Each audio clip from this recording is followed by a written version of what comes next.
Elon Musk, Chapter 32, The Model S, Tesla 2009. Henrik Fisker. The Christmas 2008 financing round, Daimler investment in government loan allowed Musk to proceed with a project that, if successful, would turn Tesla into a real automotive company that would lead the way into the electric vehicle era. A mainstream four-door sedan costing about $60,000 that would be mass-produced. It became known as Model S. Musk spent a lot of time on the Roadster design, but he had a much harder time when he tried to shape a four-door sedan in a sports car. The lines and proportions are likely that of a supermodel, and it's relatively easy to make that good-looking, he says. But the proportions of a sedan are harder to make pleasing. Tesla had originally contracted with Henrik Fisker, a Danish-born designer in Southern California, who had produced the sinuous styling of a BMW Z8 and the Aston Martin DB9. Musk was not impressed with his ideas. The car looks like a fucking egg on wheels, he said of one of Fisker's sketches. Lower the roof. Fisker tried to explain the problem to Musk. Because the battery pack would raise the floor of the car, the roof needed to bulge in order to provide enough headroom. Fisker went to a whiteboard and sketched the Aston Martin design that Musk liked. It was low and wide, but the Model S could not have the same sleek proportions because of the battery location. Imagine you're at a fashion show with Giorgio Armani, Fisker explained. A model who is 6 feet tall and weighs 100 pounds comes in wearing a dress. You're with wife and she is 5 feet tall and weighs 150 pounds, and you say to Armani, "Make that dress for my wife." It won't look the same. Musk ordered dozens of changes, including to the shape of headlights and lines of the hood. Fisker, who considered himself an artist, told Musk that he didn't want to make some of them. "I don't care what you want," Musk said. "At one point, I'm ordering you to do these things." Fisker recalls Musk's chaotic intensity with a tone of weary amusement. "I'm not really a Musk type of guy," he says. "I'm pretty laid back." After 9 months, Musk canceled his contract. Franz von Holzeren,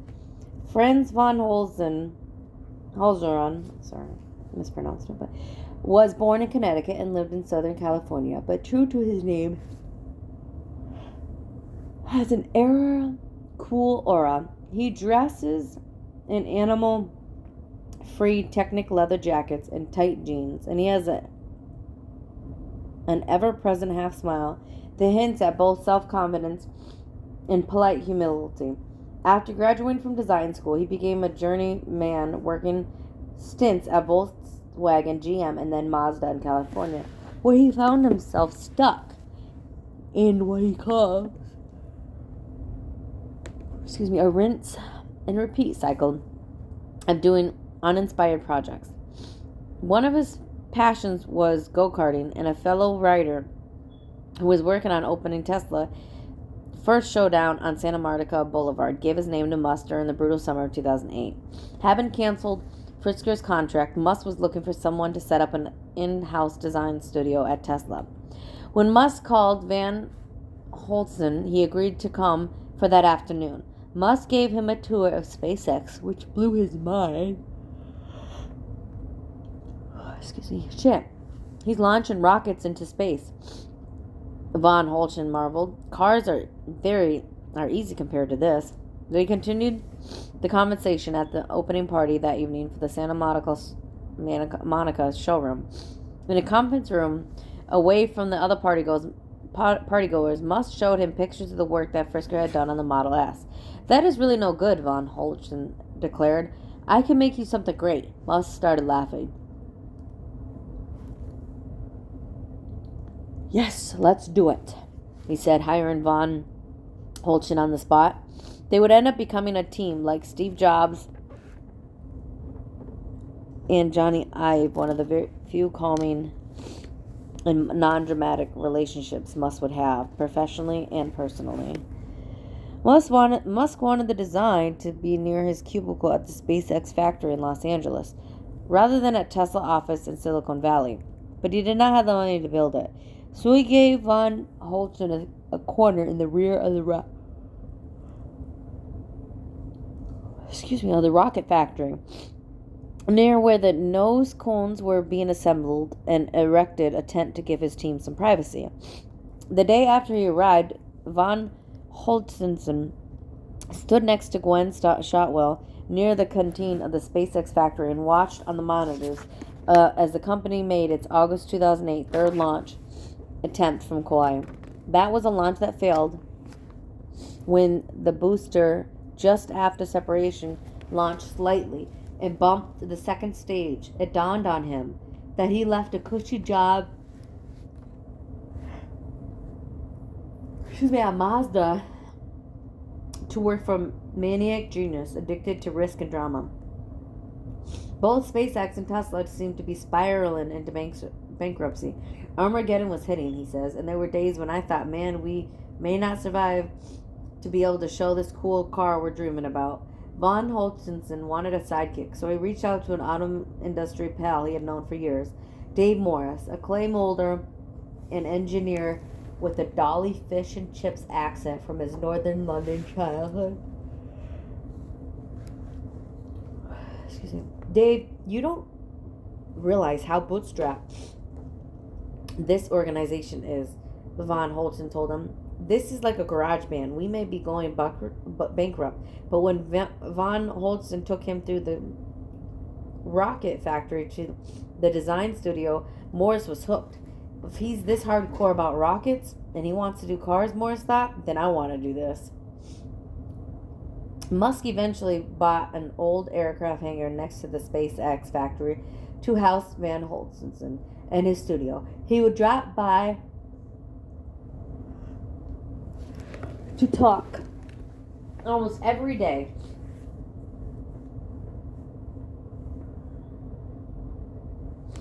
And he would spend an hour or two every Friday in an intensive design review session. Gradually, a new version of the Model S took shape. After a few months of showing sketches and specification sheets, Von Holstensen realized that Musk was comfortable responding to 3D models. So he and Morris worked with a couple of sculptors to make a full-scale model, which they continually updated. On Friday afternoons, when Musk came for his visits, they would push the model out of the studio and into the sunlit outside park and patio to get his reaction. Oh my gosh. Yeah. The battery pack. In order to keep the Model S from looking bulbous, Musk had to make it a battery pack as thin as possible. This is because he wanted to be underneath the floor of the car. Unlike the Roadster, which had a boxy battery pack between its seats, putting the battery low made the car easier to handle and almost impossible to tip over. We spent a lot of time shaving millimeters from the battery pack so that we could ensure that you had enough headroom without making it a bubble car, Musk says. The person he put in charge of the battery was a recent Stanford graduate named Drew Baglino. More personable than the average engineer with an easy laugh, Baglino would arise to the top ranks of Tesla over the years, but his career almost ended his first meeting with Musk. How many battery cells do you need to get out of our range target? Musk asked him. Baglino and the rest of the powertrain team had been analyzing that question for weeks. We had run dozens of models looking at how good the aerodynamics would be, how efficient we could get the drivetrain, and how energy dense we could make each of the cells, he says. And the answer they came up with was that the battery pack would need 8,400 cells. No, Musk replied, do it with 7,200 cells. Bungalow thought that was impossible, but he caught himself before blurting that out. He had heard the tales of Musk's anger when challenged. Oh my goodness, I can't stop yawning. Okay. Nevertheless, he found himself several times after that on the receiving end of Musk's blowtorch. He was really harsh, Bungalow recalls. He likes to challenge the messenger, which isn't always the best approach. He began attacking me. Bongolino told his boss, Tesla co-founder J.B. Stubble, how shaken he was. I never want to be in another meeting with Elon. Stubble, who had been through many such sessions, surprised him by declaring it had been a great meeting. That's the kind of feedback we need, Stubble said. You just have to learn how to deal with his demands, figure out what his goal is, and keep giving him information. That's how he gets the best outcomes. In the case of the battery cells, Bongolino ended up being surprised. The crazy thing is that 7200 target was what was we indeed ended up with 7200 cells, he says. It was a gut calculus, but he nailed it. Once he got the cell number reduced, Musk focused on how low the battery pack could be positioned. Putting it in the floor pan meant that it needed to be protected from being pierced by rocks or debris. That led to many showdowns with the more cautious members of his team, who wanted a thick plate under the battery. Sometimes the meeting erupted into shouting matches. Elon would get personal and the engineers would freak out. Stubble says they'd feel that they were being asked to do something unsafe. When they dug in their heels, it was like waving a red cap in front of the bull. Elon is a competitive guy, and challenging him means that a meeting can go to hell. To be chief engineer for the Model S, Musk hired Peter Rolson, a gentle Englishman who had worked on car bodies for Lotus and Land Rover. Together they came up with a way to do more than merely place the battery pack under the floor of the car. They engineered it so that the pack became an element of the car's structure. It was an example of Musk's policy that the designers sketching the shape of the car would work hand in glove with the engineers who would determine how the car would be built. At other places I worked, Van Holschen says, there was this throw it over the fence mentality where a designer would have an idea and then send it to an engineer who sat in a different building or in a different country. Musk put the engineers and designers in the same room. The vision was that we would create designers who thought like engineers and engineers who thought like designers, Von Holschen says. This followed the principle that Steve Jobs and Johnny Ive had installed at Apple. Design is not just about aesthetics. True industrial design must connect the looks of the product to its engineering. In most people's vocabularies, design means veneer. Jobs once explained nothing could be further from the meaning of design. Design is the fundamental soul of a man-made creation that ends up impressing itself into successive outer layers. Friendly design. When another principle came out of Apple's studio, when Johnny Ive conceived the candy-colored friendly iMac in 1998, he indeed a recessed handle. It was not very functional because the iMac was a desk computer that was not meant to be carried around. But it would send a signal of friendliness. If there's this handle on it, it makes relationship possible. I've explained it, it's approachable, it gives you permission to touch. Likewise, Von Holstenson sketched a way to do door handles. They were flush to the car and popped out and lit up like a happy handshake when the driver approached with the key. It did not add any great functionality. A regular extruding door handle would work just as well. But Musk immediately embraced the idea. It would send a chirpy signal of friendliness. The handle senses your approach, lights up, pops out to greet you, and it's magical, he says. The engineers and production teams fought the idea. There was little space inside the door for the mechanisms, which would have to work thousands of times in various weather conditions. One of the engineers flung back at Musk one of his favorite words, stupid. But Musk persisted. Stop fighting me on this, he ordered. It ended up being a signature feature of the car, one that sealed an emotional bond with the owner. Musk had resistance to regulations. He did not like to play by other people's rules. As the Model S neared completion, he got in the car one day and pulled down the passenger side visor. What the fuck is this, he said, pointing to the government-mandated warning label about airbags and how to disable them when a child is in the passenger seat. Dave Morse explained that the government required them. Get rid of them, Musk ordered. People aren't stupid. These stickers are stupid. In order to get around the requirements, Tesla designed a system to suppress airbag deployments when it detected that a child was in the passenger seat. But that did not satisfy the government, and Musk didn't back down. Over the years, Tesla would engage in a back and forth with National Highway Traffic Safety Administration. which sporadically issued recall notices for Tesla cars without the warning sticker. Musk wanted the Model S to have a large touchscreen at the driver's fingertips. He and von Holstenson spent hours kicking around the ideas for shape, size, shape, and positioning of the screen. It turned out to be a game changer for the auto industry. It gave the driver easier control over the lights, temperature, seat positions, suspension levels, and almost everything in the car except opening the glove compartment, which for some reason government regulations required they have a physical button. It also allowed more fun, including video games, fart sounds for the passenger seat, different horn sounds, and the Easter egg jokes hidden in the interfaces. Most importantly, regarding the car as a piece of software rather than just hardware, allowing it to be continuously upgraded. New features would be delivered over the air. We were amazed at how we could add tons of functionality over the years, including more acceleration, Musk says. It allowed the car to get better than when you originally bought it. Chapter 33, Private Space, SpaceX 2009 to 2010.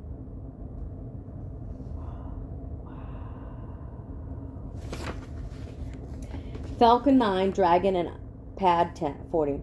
When SpaceX won the NASA contract to send cargo to the International Space Station, it came with a challenge. It would require a rocket that was much more powerful than the Falcon 1. Musk initially planned that this next rocket would have 5 engines rather than 1, and thus be called the Falcon 5. It would also need a more powerful engine, but Tom Mueller worried that it would take too long to build a new engine, and he persuaded Musk to accept a revised idea, a rocket with 9 of the original Merlin engines. Thus was born the Falcon 9, a rocket that would become the workhorse of SpaceX for more than a decade. At 157 feet, it was more than twice as tall as Falcon 1, 10 times more powerful, and 12 times heavier. In addition to the new rocket, they needed a space capsule, the model that it launched atop the rocket and carries a payload of cargo or astronauts into orbit, and can dock with the space station and return back to Earth. Musk worked with his engineers in a series of Saturday morning meetings to design one from scratch, which he dubbed Dragon after Puff the Magic Dragon, and finally they needed a place, not Kauai, where they could regularly launch the new rocket. It would be too hard to ship the big Falcon 9 halfway across the Pacific. Instead, SpaceX made a deal to use part of the Kennedy Space Center at Cape Canaveral, which was close to 700 buildings, pads, and launch complexes spread over about 144,000 acres on Florida's Atlantic coast. SpaceX leased Launch Pad 40, which since the 1960s had been used for the Air Force's Titan rocket launches. To rebuild the complex, Musk hired an engineer named Brian Mosdell, who worked for the Lockheed-Boeing joint venture United Launch Alliance. Musk's job interviews can be concerning. He multitasks, stares blinky, and sometimes pauses silently for a full minute or more. Applicants are warned in advance to just sit there and not try to fill the silence. But when he is engaged and wants to truly get a bead on an applicant, he dives into detailed technical discussions. What were the scientific reasons to use helium rather than nitrogen? What were the best methods to do pump shaft seals and labyrinth purges?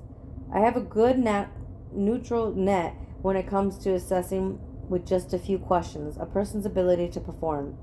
Musk says Mosdell got the job, regular prodded by Musk. Mosdell rebuilt the area in SpaceX typically scrappy way. Literally, he and his boss, Tim Booza, scavenged for components that would be cheaply repurposed. Booza was driving down a road at Cape Canaveral and saw an old liquid oxygen tank. I asked the general if we could buy it, he says, and we got 1.5 million pressure vessel for scrap. It's still at Pad 40.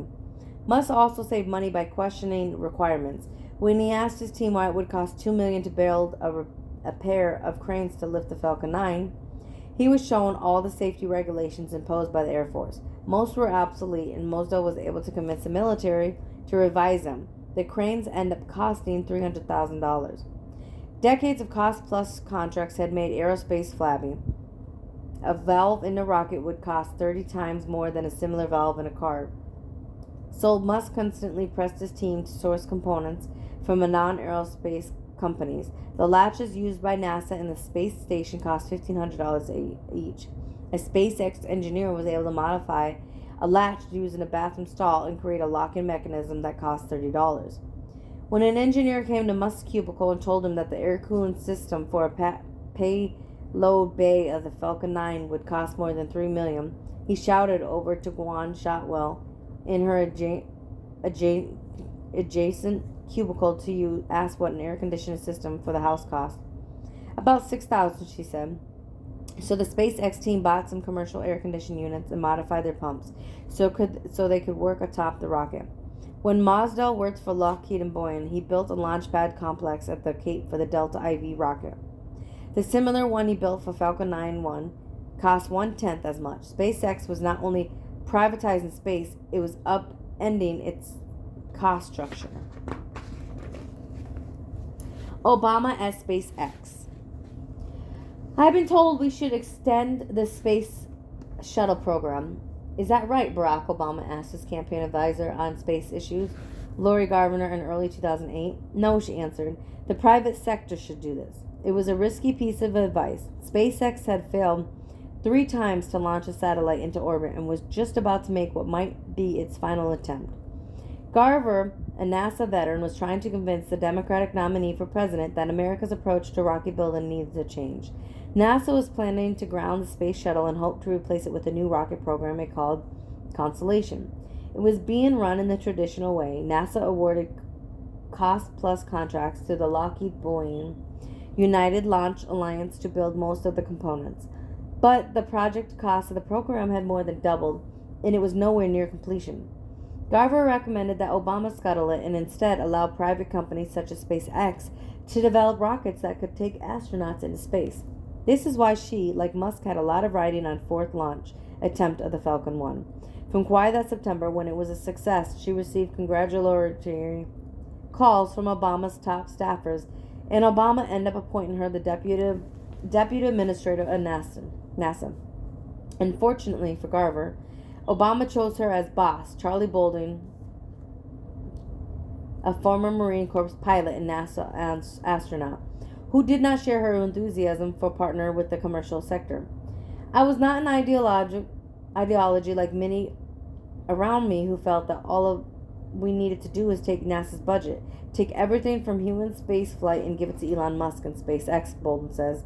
Garver also had to fight those in Congress who had Boeing facilities in their states and despite being Republicans, were opposed to private enterprise taking over what they felt should be run by a government bureaucracy. Senior industry and government officials took pleasure deriding SpaceX and Elon. Garver says it didn't help that Elon was younger and richer than they were, with a Silicon Valley distributor mentality and a lack of deference toward the traditional industry. Garver won the argument at the end of 2009. Obama canceled NASA's Constellation program after a science advisor and budget director said that it was over budget, behind schedule, and off course, and unexecutable. NASA's traditionalists, including the revered astronaut Neil Armstrong, denounced the decision. The president's proposed NASA budgets began the death march for the future of U.S. human spaceflight, said Senator Richard Shelby of Alabama. Former NASA Administrator Michael Griffin, who had also traveled with Musk to Russia 7 years earlier, charged, essentially the U.S. had decided that they're not going to be a significant player in human spaceflight. They were wrong. Over the next decade, relying mainly on SpaceX, the U.S. would send more astronauts, satellites, and cargo to space than any other country. Obama decided to travel to Cape Canaveral in April 2010 to make the case that relying on private companies such as SpaceX did not mean that the U.S. was abandoning space exploration. Some have said it's unfeasible and unwise to work with the private sector in this way, he said in his speech. I disagree. By buying the services of space transportation rather than the vehicles themselves, we can continue to ensure rigorous safety standards are met. But we also accelerate the pace of innovations as companies from young startups to established leaders compete to design and launch new means of carrying people and materials out of our atmosphere. The president's team had decided that he would go to one of the launch pads after the speech and have a photo op in front of the rocket. The way the story was reported, the president planned to go to the pad used by the United Launch Alliance, but it was preparing to launch a secret intelligence satellite, so that idea was nixed. Lori Garver says that the true story, all of us at the White House were in agreement that we wanted to go to the SpaceX pad. The televised image was priceless for both Obama and Musk. The young president, who was born the year that John F. Kennedy pledged America would send a man to the moon, walking alongside the risk-taking entrepreneur, chatting casually as they circled the gleaming Falcon 9. Musk liked Obama. I thought he was a moderate, but also someone willing to force change, he says. He got the impression that Obama was trying to size him up. I think he wanted to get a sense if I was a dependable or a little nut.